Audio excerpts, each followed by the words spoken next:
Hello and welcome to My Day, My Life, a live long and master aging podcast where we delve into the daily routines of people who are living life to the full and have, in one way or another, mastered the art of aging. Today, an entrepreneur on a mission to extend healthy lifespan through affordable, science-based interventions to support a long life. The CEO of Do Not Age, a UK-based longevity research company. This is a day in the life of Alan Graves. I am 31 years old at the moment. I wake up with the alarm.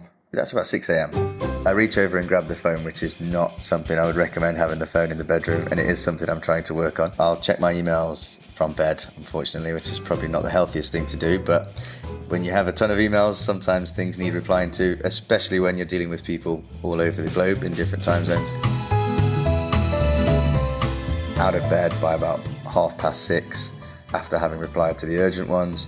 The first thing I do before I clean my teeth or anything is I will drink as much water as I can, as much as my body will let me put in, because I usually wake up feeling relatively dehydrated because obviously you've not taken any water in for at least 8 hours. And I think it sets me up for the day. It helps to wake me up and get me ready. It's my coffee, if you will.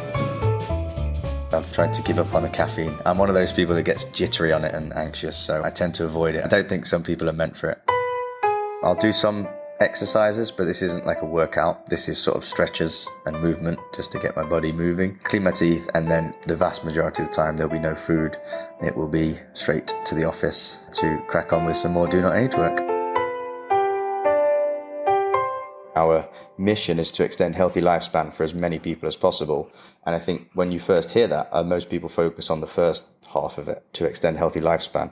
But the second half for us is equally as important, for as many people as possible. If you price those products too high, it's going to create a socioeconomic barrier. And that's not what we want. So what we're trying to do is sort of democratize health. Those of your listeners that are already using our products, they'll probably know us for our NMN. That's what we became known for because it was our most popular product and still is to this day.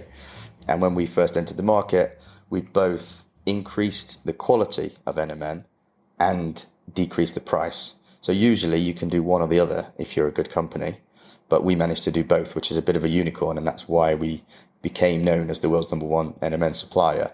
Obviously we do a lot more than just that. Usually the workout comes about 10 a.m, so I'll do 10 to 11 at the gym, and that's only on weekdays as well. I tend to do other things on the weekend, so whether it's playing football and things like that. When I work out, I use a PT because it's not my speciality. I certainly don't want to be doing the movements incorrectly.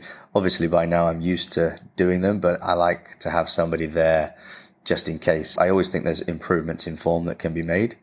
So it tends to be mostly resistance training, weights, whether that be squats, deadlift, bench press, overhead press, etc.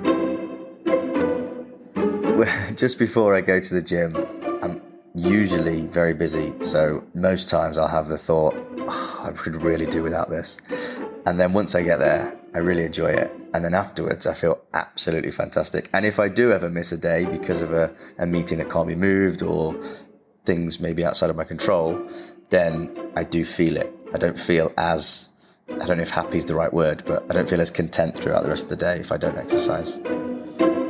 After the workout, there'll be some kind of protein. So whether that's a protein bar or a protein shake, and then a small gap. And then the first meal, which is going to be mostly vegetables, is the middle of the day. And then I will eat another substantial meal a little bit later, probably around this 3:30, 4 o'clock mark.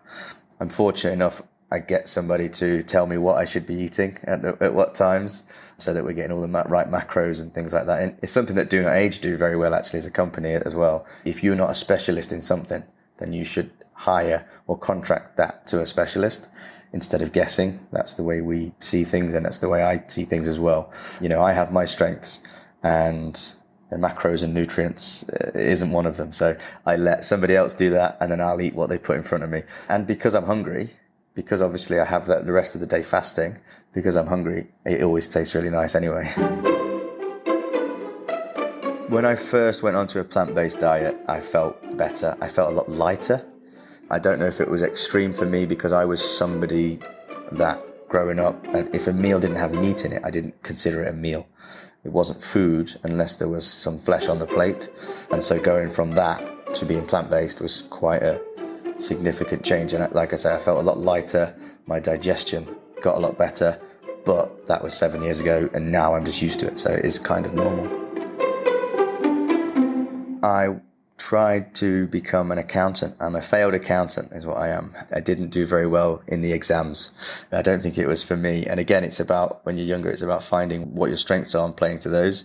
I then went into a career in the heating industry. And whilst it was successful, climbed my way up to national manager, it wasn't something I was passionate about. You know, I didn't get out of bed every morning and go, yes, I'm going to go and speak about boilers. Once Do Not Age came about, it was one of those things where I couldn't have told you what I wanted to do before, but once it happened, I was like, yes, this is my passion. In general in life, what drives me is a motivation that my father and my parents in general instilled in me to always strive to be better and to do the right thing, which I'm grateful to them for. But in terms of like what I get out of bed for these days, it has to be the feedback from the Do Not Age consumers. There is nothing like it. In my younger years, I did stand-up comedy. I've done acting on the television, played to big audiences. I've done all sorts of things all over the world. I've lived in many different countries all over the world, and there's been some great feelings, but some of the things we get, they just bring you to, it makes it very emotional. So that is why I get out of bed in the morning. My mind at the end of the day is usually very frustrated that there isn't a few more hours to get more done. But having said that, I do think I'm the type of person that unless we'd managed to change 7 billion people's lives, which we're not quite at yet, then I would still always feel that way. And I don't recommend it. I certainly don't recommend it to anybody else, but that is how I tend to be. I'm always thinking about how we can do more and help more people. To wind down, I use blue light blockers, and you don't have to get them from Do Not Age. Other places have them. But yeah, the blue light blockers really help because I'm having to be on the screen because that's where the work is. In terms of winding down, sometimes I'll read a book if I can spare 15 minutes, get a few chapters of a good book in. I usually prefer self-help books myself. It's about a routine for me, so my body knows now, right, when the light goes off, when I go and clean my teeth and the light goes off, it's time to get to sleep. And thankfully, I don't struggle with that anymore.